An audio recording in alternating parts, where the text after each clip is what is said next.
Mother's Day is great. Mother's Day is when they, burn my toast and jump on me in bed. And I love it. It makes my heart melt. After 3 years of trying for a baby, we discovered that we were going to have twins. And we were super excited. We were going to have 2 babies. At 26 weeks, we were told I was going into labour early. It was the most frightening thing I've ever been told. When they were born, we were eager to find out. There was a bit of confusion over what sex they were, because when they're premature, everything is a little bit different. First they called out it was 2 boys, then they called out it was a boy and a girl, and then we noticed the dynamic in the room was quite strained. The doctor turned and said, "Have you chosen a name for your son?" And we said, "Yeah, his name's Jamie." And he just sat on the edge of the bed and said, "Jamie didn't make it, we've lost him." David collapsed next to me. I just grabbed the baby from the doctor and unwrapped him, and I ordered David to get his clothes off and get into bed with me because I wanted as much body heat around this baby as possible because he was cold and I wanted him to be warm and alive.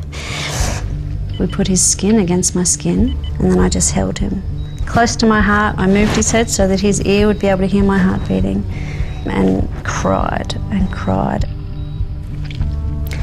So we told him that he had a sister and that her name was Emily and that she was going to be okay and that he needed to look out for her.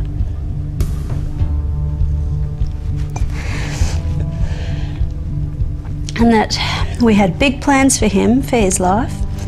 We made a lot of promises, which we're happy to keep. And we described all of his extended family to him.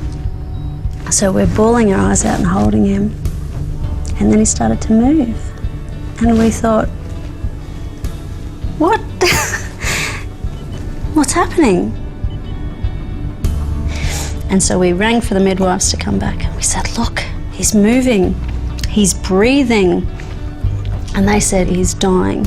You need to say goodbye." And we never let go of him. His skin was against mine for the entire time.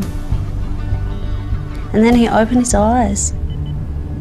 And he grabbed David's finger, and his tiny fingers only just covered the tip of David's finger, and he held on, and he laid his head back down on my chest and stared at his dad.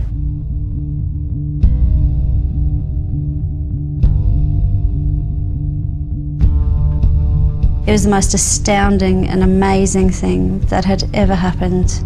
We realised it was because we had held him and because he had the body heat of his mother and father and that soft cocooning warmth.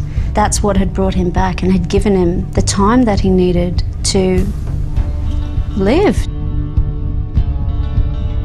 We didn't stop touching them from the moment we got them home because we knew how valuable skin-on-skin contact was. It's what had saved his life. Sometimes when I hug them, I think I'm hugging them a bit too tight because I know how close I came to not having children. The twins are 5 in March. Our lucky little 3rd baby, Charlie, will be 4 in April.